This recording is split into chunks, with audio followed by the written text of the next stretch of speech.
Oye, ¿cómo están chicos? Me gusta poder saludarlo. Oye, estoy muerto de la risa. Porque esta es la tercera vez que estoy grabando esta parte del saludo. Y esta vez sí, Cevita no me va a interrumpir, mi señora no me va a interrumpir. Y les voy a mostrar esta hermosa canción, chicos. Aleluya. De Il Divo, del álbum La Promesa. Es un cover hermosísimo, hermosísimo. Ya, es bien interesante, chicos, porque esta semana hay que comenzar con paz. Han pasado algunas cosas bastante terribles en nuestro país y por esa misma razón, chicos, ojalá con esta canción poder llegar un poquito al corazón de las personas. Il Divo, aleluya. Em, es una canción hermosa, ¿eh?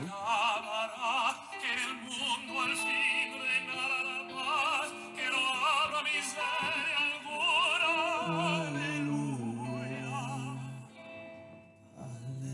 Es una canción de muy buenas intenciones. Así que con esta canción de Il Divo, Aleluya, le doy la bienvenida a la clase 8, donde vamos a hablar de el Chile de los gobiernos conservadores entre el año 1831 y 1861. Soy Álvaro Álvarez, el loco profe de historia, arroba cero recargado en Instagram y comenzamos con la clase el día de hoy.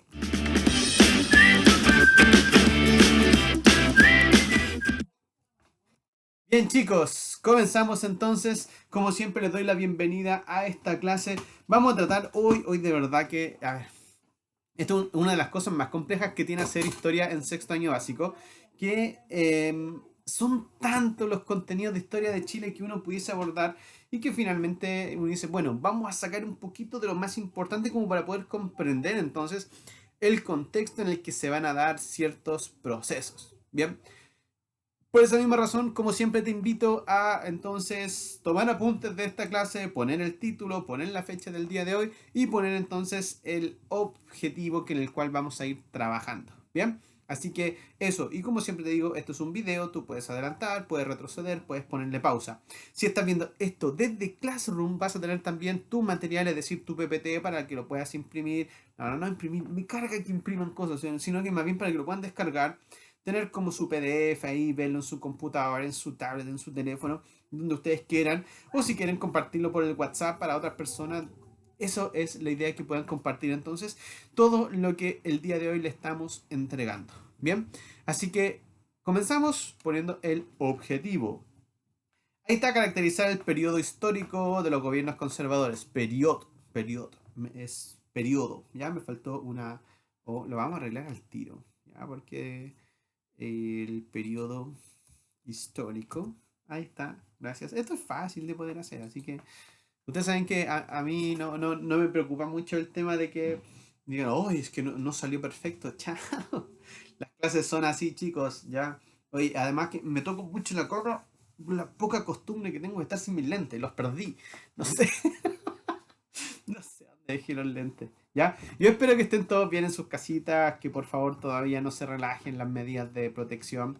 Ya estén atentos a lo que pudiésemos decir en cuanto al tema de retorno a clase. Yo sé que el gobierno quiere que volvamos a clase, es por un tema económico, no es porque estén pendientes, hoy los niños no están estudiando, son mentiras. O sea, nosotros estamos haciendo nuestras clases, hemos hecho todas nuestras clases normales, las mandamos al YouTube, las mandamos al Classroom, y de esa forma no solamente nuestros estudiantes del colegio tienen acceso a las clases, sino que también cualquier niño de cualquier parte de Chile. Bien, así que lo importante en este momento es cuidarse, es quedarse en casa y no exponerse de manera innecesaria. Bien, de hecho yo ando un poco abrigado el día de hoy porque estuve bien resfriado el fin de semana. Así que si me hago un poquito, no solo es por la rinitis, sino que también es porque vengo saliendo del resfriado o entrando, no lo sé, pero está bien. 74 y 75 de su libro, ok, vamos a abarcar harto el día de hoy, pero en dos páginas solamente de su libro. Oh, no sonó el gato. Pucha, faltó el efecto del sonando el gato. Aquí dice, previously in your history class. ¿Ok? Entonces, ¿qué habíamos visto en la clase anterior? Primero, ya, en cómo se tenía que organizar el país. Ya habíamos visto que después de O'Higgins la pregunta era cómo se organiza el país, y ahí entonces la solución la dio don Diego Portales, que era este líder dentro de este grupo de conservadores que nosotros llamamos como estanqueros. Y él dice, ¿saben qué? Mira, hay que limitarse un poco las libertades. ¿Para qué? Para que de esa manera tengamos un gobierno fuerte, centralizado, ¿ya? Y donde finalmente establezca un orden, ¿ya? ¿Para qué? Para que de esa manera entonces nosotros podamos, ¿ya? Llevar a cabo todas nuestras actividades de manera normal y con mucho potencial económico, con mucho potencial también social, etcétera, etcétera. ¿Bien? Hay que entender que Diego Portales era un estanquero, es decir, él vivía del estanco del trabajo, del tabaco, una especie más bien de monopolio, y por esa misma razón, para yo poder llevar a cabo mis negocios necesito un país que esté en orden, ¿ya? Si está en guerra, si está en desorden, si está en convulsión, etcétera, etcétera, finalmente los negocios no prosperan, y eso lo vemos más que claro el día de hoy, ¿bien? Toda esta cosa de la doctrina Monroe, que era como que Estados Unidos iba a defender a los pueblos americanos de potencia extranjera, Portales no le gustaba porque decía, bueno, pero ¿y por qué Estados Unidos? Si Estados Unidos en realidad no es la megapotencia. Hoy en día, hoy. Pero en esa época Estados Unidos era nada. ¿Ya? No voy a decir nada, ya, ok. Ya, pero era un país chico igual que el resto de los países latinoamericanos, ¿bien? Y por esa misma razón, Portales dice, Estados Unidos lo que quiere finalmente es como controlar y conquistar lo que va a ser el resto de América Latina, ¿bien? Y por esa misma razón, entonces, él pone las bases a través de la Constitución del año 1833 y luego de esas bases de la Constitución del año 1833, entonces vamos a ver que esta Constitución va a gobernar durante aproximadamente casi 80 años nuestro país. ¿Bien? Ahora, allí vimos también que aparece entonces el primer presidente del periodo conservador, el primer presidente de los decenios, que es don José Joaquín Prieto, ¿ya? Y que él va a tener varias cosas muy, muy buenas dentro de su gobierno, como el tema de lo económico, sobre todo porque tiene a un capo, a un crack, ¿ya? De las finanzas como es don Manuel Rengifo, ¿bien? Y por eso entonces le llamaban el mago de las finanzas. Y ya también desde el punto de vista de lo que es la política interior, todo lo que había sido el bandidaje en el sur de Chile, sobre todo con el tema de las en este caso de estas montoneras, que hacían estos bandidos, que eran los pinchirias, ¿ya? También ahí Don Toco la había ayudado. Y también entonces todo lo que tenga que ver con la reimplementación de reforma en lo que va a ser el Instituto Nacional y también contratando a extranjeros como Claudio Gay y Andrés Bello para que trabajen en Chile. Entonces, todas estas cosas se van a ir sumando entonces a lo que va a ser un gran auge que se comienza a dar entonces a la educación, entendiendo, y es bien interesante, ya que la Constitución del año 1833 le delega la responsabilidad al Estado por la educación. Y además de eso, entonces, se van creando ciertos ministerios que finalmente le van dando forma a este Estado de Chile. Y si a eso uno le suma los descubrimientos de los minerales de plata que se dan en el norte chico, vamos a ver entonces que el gobierno va a comenzar a tener entradas económicas, ¿ya? Sobre todo a través de lo que fue Chañarcillo, Tres Puntas y después el mineral de Tamaña. Y si a eso le sumamos todo lo que va a ser la política exterior en cuanto a la concesión que se le da a William Wheelwright, quien va a crear The Pacific Steam Navigation Company, es decir, la naviera, vamos a ver entonces que Chile ahora va a comenzar a exportar cada uno entonces de sus productos que pudiese sacar al extranjero. Y la verdad entonces que Chile se abre a lo que es el comercio exterior. Así que en ese sentido vimos que esta primera etapa entre el año 1830 y el año 1840 ya fue de verdad de mucho orden, de un gran auge, pero también se dio con lo que va a ser un hecho o un suceso bastante complejo y que también va a servir mucho para esta unidad nacional. Así que vamos, let's go students, vamos estudiantes a ver la clase del día de hoy y comenzamos con Let's go students. Ah, gato loco, ya, contra la guerra confederación, o vamos a comenzar entonces con la guerra contra la Confederación Perú-Boliviana. Esta guerra ocurre entre el año 1836 y el año 1839. Bien, ahora antes de entrar en lo que fue propiamente la guerra, propiamente tal, lo primero que yo siempre menciono en esto es que, a ver, se trata de ver de que esta es una guerra más bien como intereses políticos. Vamos a ver que el origen tiene que ver con que en Bolivia y en Perú se quería unir y hacer entonces un nuevo imperio incaico. Y la verdad, las cosas que, a ver, lo que sucede es que esto es una guerra comercial. Ok.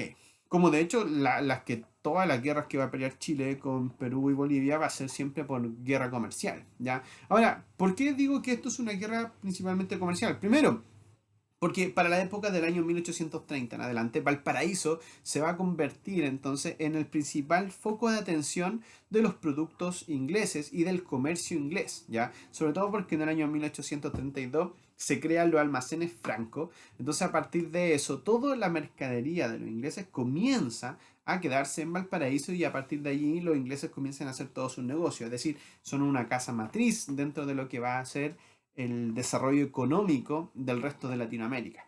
Y entonces Valparaíso se convierte en la joya del Pacífico. Bien, es decir, Valparaíso tiene mucha importancia desde el punto de vista económico y hace entonces esta competencia contra el puerto del Callao del Perú. Ahora, quiero que entiendan que durante la colonia el puerto más importante en el sector sur, en Sudamérica, era el Callao, es decir, el Perú era el virreinato del Perú. Entonces, y en este momento en Valparaíso se comienza entonces a tener mucho auge y frente a eso entonces comienza a competir el Callao, ya que es el puerto peruano, el principal puerto peruano, con Valparaíso, que es el principal puerto chileno. ¿Bien?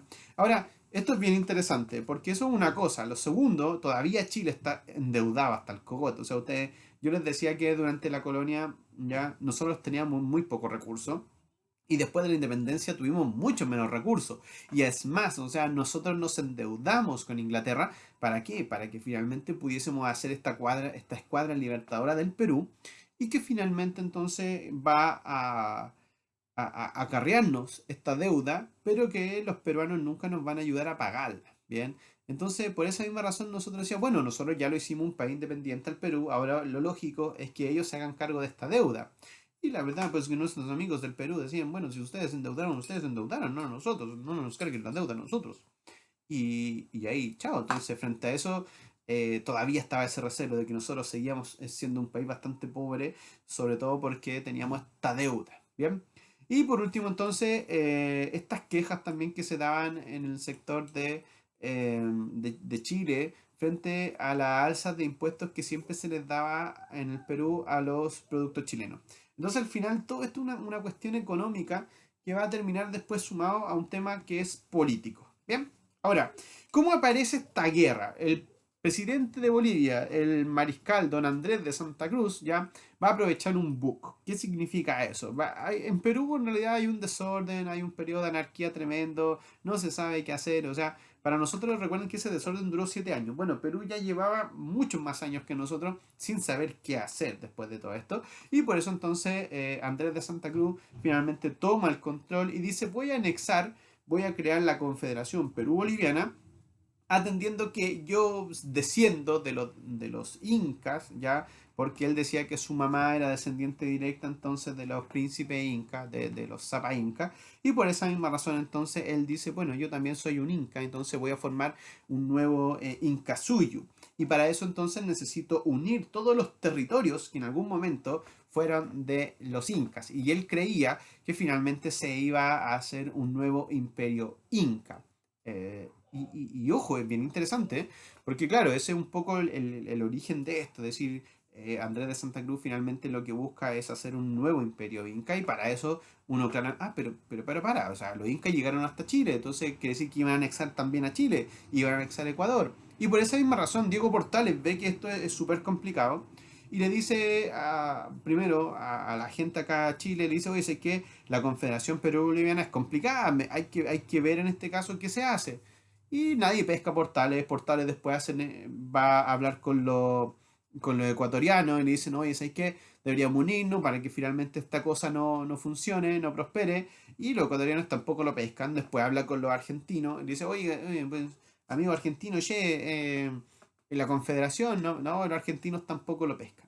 Al final, Diego Portales como que nadie lo pescó y ya él se dejó ahí. Y hasta que finalmente Andrés de Santa Cruz lo que va a buscar es que finalmente quiere apoyar una invasión, ya, o en este caso terminar con los realistas en Chiloé. Y ahí es cuando los chilenos despiertan y dicen, "Ay, pero para, ¿cómo se va a meter acá en Chile si finalmente ese territorio es chileno? O sea, no tiene por qué venir para acá". Y ahí es donde finalmente llaman a Portales y le dicen, oye, Portales, parece que tenías razón, parece que de verdad este compadre quería hacer no, nos quería hacer huevo pato, ¿ya? Y se nos hacía pasar por bueno y finalmente no, tenía malas intenciones. Y allí es donde Portales finalmente se da cuenta de que él tenía la razón y finalmente envía tropa a darle un ultimátum a Santa Cruz y decirle que finalmente tenía que lograr la disolución de la Confederación Perú-Boliviana y de esa manera entonces Chile le declara la guerra en noviembre del año 1836 a la Confederación Perú-Boliviana. Ahora, esto es bien interesante porque Andrés de Santa Cruz tiene un concepto que tiene que ver más bien con el americanismo. ¿Qué significa eso? Significa de que todos los pueblos de América tenemos que ser hermanos y todos unidos y ojalá ser todos uno. Bien, y frente a eso, el nacionalismo ya es lo contrario, es decir, no, pues, o sea, nacionalismo significa que yo protejo mi país. Bien, y en este caso Portales, con este poder centralizado fuerte, él era muy nacionalista y frente a eso entonces eh, eso va contra el pensamiento liberal de los pipiolos. Entonces los pipiolos van a ayudar a que el mariscal, o perdón, en este caso a que Andrés de Santa Cruz finalmente pueda influir en la política chilena a través de los pipiolos, y ahí en donde se va a tomar preso a Diego Portales. Es decir, mientras él va preparando esta nueva expedición, ¿ya? A Portales lo van a tomar preso cuando él le pasaba revista a las tropas chilenas. Es decir, a Portales finalmente lo traicionan, ya en este caso sus mismos soldados lo toman preso a cargo de José Antonio Vidaurre y finalmente es fusilado, ya, y lo acusan de traición a la patria. Ahora, ¿qué es lo que pasa con este hecho? Que eso hace que se den cuenta de que finalmente Vidaurre y también el asesino que Santiago Loaiza, no me acuerdo el apellido ya de quien mata finalmente a Portales, ¿ya? Son acusados y se dan cuenta de que son traidores, po. Y que claro, están bajo la influencia también de los pipiolos, entonces hay pipiolos que estaban cansados con este poder tan autoritario de Portales y por esa misma razón lo toman y finalmente es fusilado en el año 1836, perdón, 1837, ya, un 3 de junio. Ahora, es bien interesante porque finalmente ya el hecho de que se fusile a Diego Portales ya implica de que él tenía mucha razón frente a lo que estaba haciendo el mariscal acá en Chile y también la influencia de los pipiolos. Y por esa misma razón entonces se manda a Manuel Blanco Encalada, ya, y finalmente él llega allá a lo que va a ser el sector del Perú, ya en su expedición, llega a lo que va a ser Arequipa, pero no es que fracase porque finalmente no tenga los medios. O sea, él fracasa y firma el Tratado de Paucarpata porque él de verdad cree ya en este sentimiento americanista que tiene Andrés de Santa Cruz. Entonces, yo dice, a ver, pero ¿cómo? Mandamos a Manuel Blanco Encalada y él conversa con Santa Cruz y Santa Cruz lo convence de que la confederación es buena. Y sí, y es así. Y por eso firma el Tratado de Paucarpata. Chile en realidad le devuelve incluso hasta los barcos que en la primera expedición habían tomado de parte, en este caso, del Perú. Entonces fue como, ¿qué onda? ¿Ya? Y luego de eso entonces vuelve y Blanco Encalada venía feliz porque decía voy a convencerlos de que la confederación es buena para todos. Y la verdad las cosas que lo echan, ya, lo echan, lo sacan del cargo y ponen a Manuel Bulnes, quien hace una nueva expedición y él va con todo, ya va con todo y finalmente ya derrota definitivamente a los confederados en la batalla de Yungay el 20 de enero del año 1839 y Chile toma posesión entonces del Perú. Una de las tantas veces que Chile va a tomar posesión del Perú, ¿ok? Entonces, en ese sentido es bien interesante porque lo que se buscaba era detener este afán americanista de unir los pueblos bajo una sola bandera y en este caso Blanco Encalada que había creído en el proyecto de la Confederación ya no logra convencer a lo que es la política chilena y finalmente entonces a través de la batalla de Yungay se derrota completa y absolutamente a la Confederación Perú-Boliviana. Ahora, ¿qué consecuencias tuvo para esto? Lo primero, la disolución de la Confederación Perú-Boliviana. Lo segundo, se aseguró la supremacía, en este caso, de Chile en el Pacífico Sur, completo, o sea, ya sea comercial y ya sea militar. Es decir, o sea, no le ganaste a cualquier pelagato, o sea, le ganaste a la Confederación Perú-Boliviana. ¿Y eso qué significaba? O sea, que era el antiguo, ya, virreinato del Perú, o sea, lo que era lo más poderoso que teníamos en el Cono Sur, bueno, y Chile lo derrotó, ¿bien? Es bien interesante porque, bueno, con esto ya siempre uno necesita un enemigo externo para consolidar lo que va a ser la independencia. Y ojo, porque como le ganamos, en este caso, a una potencia, Chile va a quedar como una potencia durante esa época. O sea, Chile va a tener en este caso un papel central en lo que va a corresponder a asuntos de Latinoamérica. Entonces, Chile va a tener un nombre ahora, ya va a tener una importancia geopolítica dentro de este mapa latinoamericano. Y también se mostró que habíamos alcanzado un alto grado entonces de madurez a través de esta estabilidad política y económica, y lo cual entonces va a provocar que Chile tenga varias décadas de progreso, ¿bien? Y esto es bien interesante porque finalmente aparece un sentimiento nacionalista, sobre todo con lo que pasó con Blanco Encalada, que finalmente no le gustó a la gente, y quien va finalmente a la batalla de Yungay no eran cuicos, o sea, finalmente iba gente del pueblo. Y ese sentimiento, en este caso, de que el pueblo había ganado esta guerra, es lo que finalmente los va a llenar de orgullo y los va entonces a unificar dentro de este sentimiento nacionalista. Bien, así que es bien interesante las consecuencias, y con eso entonces terminaba la guerra contra la Confederación Perú-Boliviana. Y como era obvio, ahí está corriendo entonces a tomar el cargo Manuel Bulnes, ya el mariscal Dancach, el héroe de la batalla de Yungay, el héroe que finalmente ganó. Era obvio que se iba a perfilar como presidente de la República, y entonces él toma la presidencia y comienza entonces a realizar una serie de obras bien interesantes. Lo primero, la ocupación del estrecho de Magallanes, porque ya habíamos visto que se quería ocupar Chile, entonces decían, oye, tenemos un montón de territorios que nosotros no hemos ocupado y que son nuestros. Así que ahí va, él manda la ocupación de Magallanes. Dicta la ley de colonización, donde también dice, bueno, tenemos un montón de territorio entre la zona austral y la zona sur que nadie lo ocupa. Entonces, ¿qué hacemos con ello? Vamos a dictar una ley de colonización y vamos a ir a buscar colonos, ¿ya?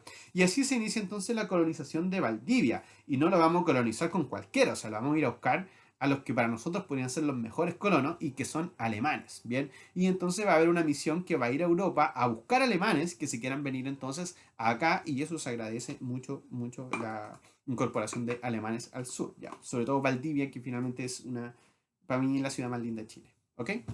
Luego, entonces, viene la fundación entonces de la Universidad de Chile, dándole un nuevo énfasis a lo que va a ser este ámbito educacional.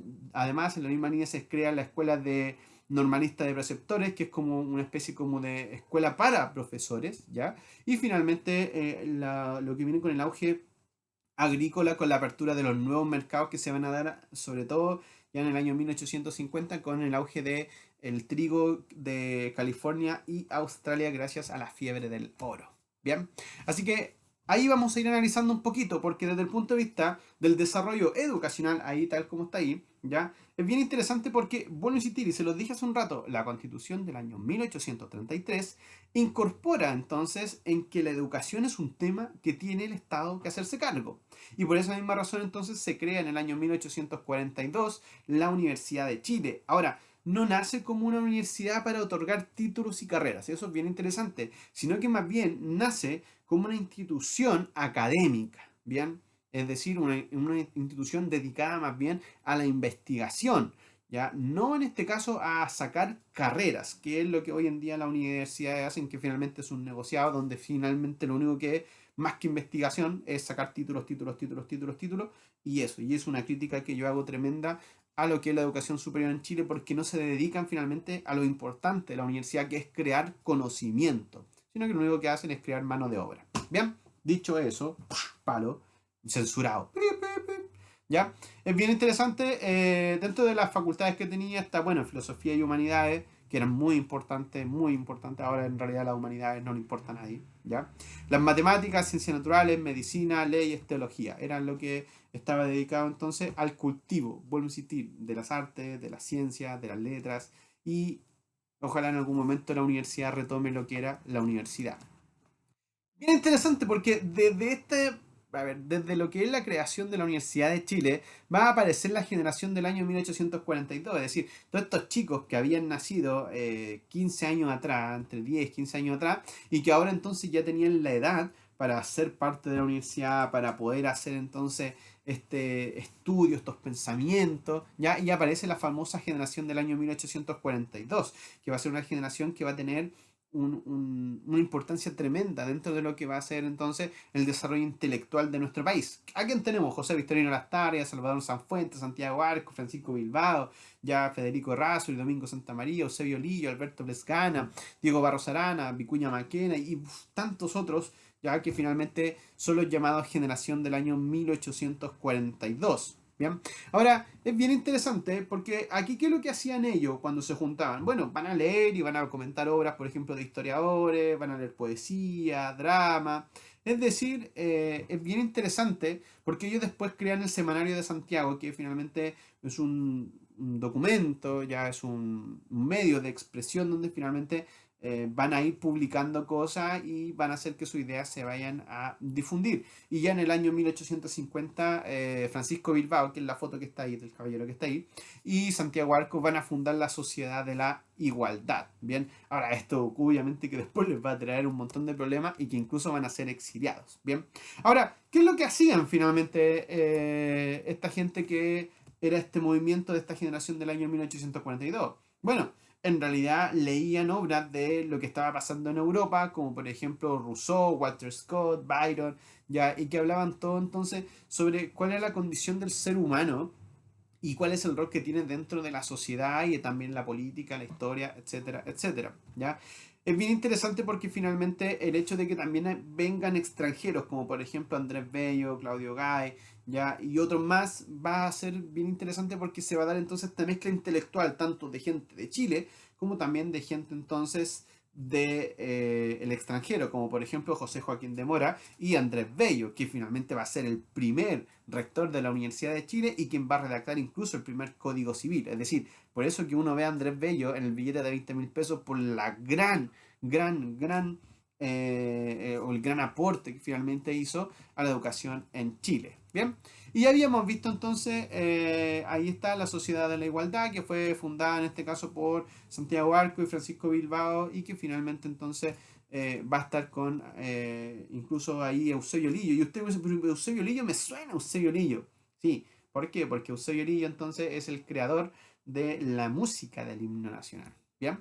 Ahí aparece entonces también ideas, bueno, ¿cuál es el objetivo de la sociedad de igualdad? Que tomaban ideas en este caso del socialismo utópico y finalmente era ver cómo la incorporábamos a nuestra política, ¿ya? ¿Para qué? Para que finalmente entonces favoreciera a la clase trabajadora. Y por eso hablamos de este liberalismo, ¿ya? Estamos hablando de cómo finalmente estas ideas, que son ideas más bien que ayudan a los trabajadores, se van incorporando entonces ahora ya al desarrollo histórico del país. Ahora, ¿qué va a pasar? Es obvio que el Club de Reforma y la Sociedad de la Igualdad, donde había gente que era muy crítica, ya va a formar entonces ya todo lo que es un grupo que va a crear una agitación política, ya, y el Club de la Reforma, ya donde van a haber pipiolos y gente que estaba en contra del gobierno, ya que buscaba ver una cosa tan sencilla, que la ciudadanía se incorporara ya a la toma de decisiones, es decir, el poder que finalmente ya sea más democrático todo esto, ¿ya? Y eso finalmente va a provocar una crisis que va a terminar después con lo que va a ser don Manuel Mona asumiendo el poder, ¿bien? Ahora, dentro de este periodo también habíamos visto la incorporación del estrecho de Magallanes, donde finalmente, quiero que entiendan, el estrecho de Magallanes era la única forma de pasar entre, en este caso, desde América, ya hacia lo que va a ser este otro sector, ya que es el del Océano Pacífico. Entonces, había que pasar a través del Cabo de Hornos y por eso era tan importante tener entonces ese territorio incorporado para nosotros, ¿ya? De ahí entonces donde don Manuel Bulnes ya le dice a Juan Williams, oye, vaya y tome posesión del estrecho antes que llegue alguna potencia extranjera, porque es bien interesante esto, si yo tengo el territorio que está ahí despoblado, viene una potencia extranjera, como por ejemplo los holandeses, que iban a ir los holandeses a tomar posesión del estrecho, pero llegamos nosotros. Ahora, por más que el estrecho sea de nosotros, si yo no tengo posesión, la verdad es que no tengo entonces cómo poder defender una incorporación.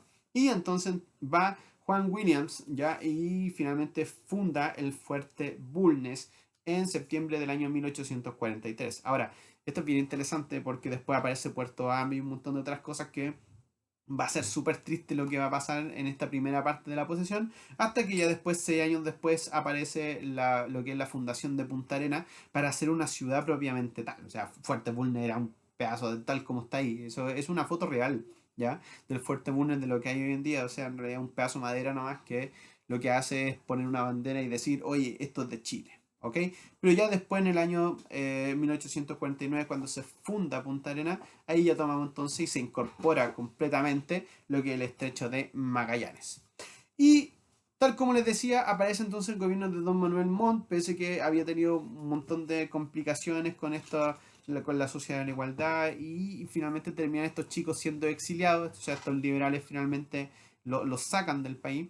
Y dentro de su gobierno, don Manuel Montt, bueno, primero se termina con algunas prácticas coloniales, como por ejemplo la abolición de los mayorazgos, es decir, que la herencia quedaba en el hijo mayor de la familia, ¿ya? Luego entra en vigencia el Código Civil, que ya lo habíamos visto, había sido creado entonces por Andrés Bello, aparece la ley de instrucción primaria, es decir, donde los niños tienen que ir al colegio por obligación, y se van fundando entonces, por ejemplo, la Escuela de Arte y Oficios dentro de lo que va a ser entonces este desarrollo educativo intelectual.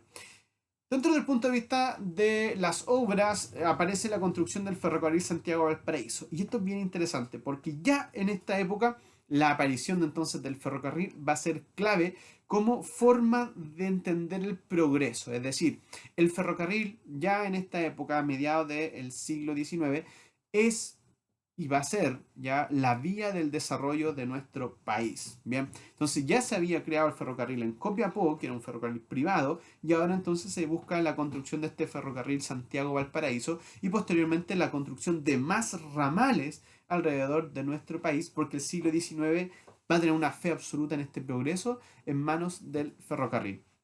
Y luego entonces continúa la colonización de la región de los lagos, ¿ya? Y la revolución de 1851 que ya habíamos visto, que termina entonces con los, en este caso, liberales exiliados, y también la revolución del año 1859 después de la cuestión del sacristán, pero que eso lo vamos a ver en la próxima clase. Vamos a terminar con esto que es muy interesante porque ya lo habíamos visto, cómo se lleva a cabo esta colonización alemana. Y ahí en donde finalmente se le dice a Bernardo Filippi que vaya a Alemania y que le dice, oye, ¿sabes qué? Anda ya y tráete a los mejores eh, alemanes para poder venir entonces a colonizar estas tierras. Y entonces se crea una oficina y finalmente hay gente que dice, es que yo me voy a ir a Chile.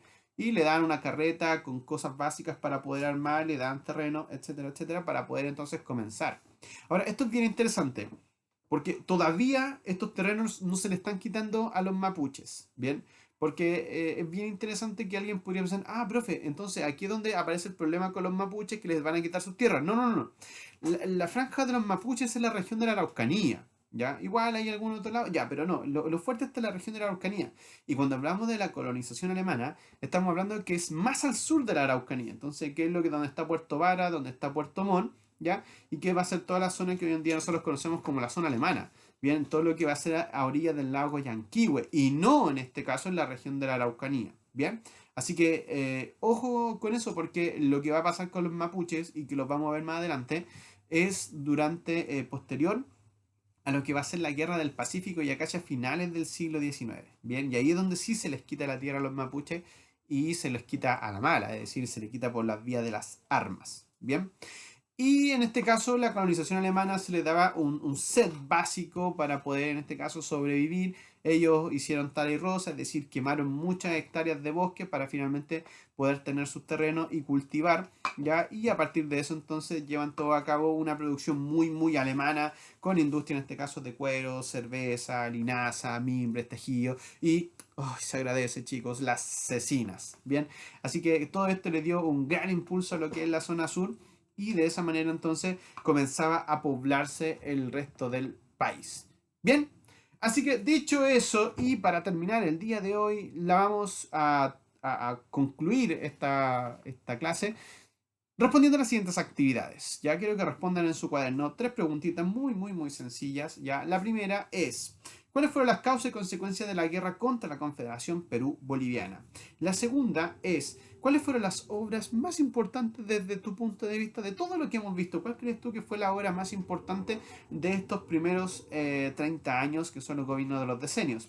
Y finalmente, ¿cómo expande Chile su territorio durante este periodo? Ah, ahí está. Y bueno, y Fuerte Bulnes ahí también está dando una pista. Bien, así que en ese sentido, esas tres pequeñas preguntitas para que las respondas también en tu cuaderno. Y la idea es que hayas tomado también apuntes de esto. Recuerda que es un video o si después quieres verlo desde Classroom, ningún problema para que puedas tener entonces tu contenido en tu cuadernito. Bien, así que eso, muchísimas gracias por haber visto entonces la clase del día de hoy.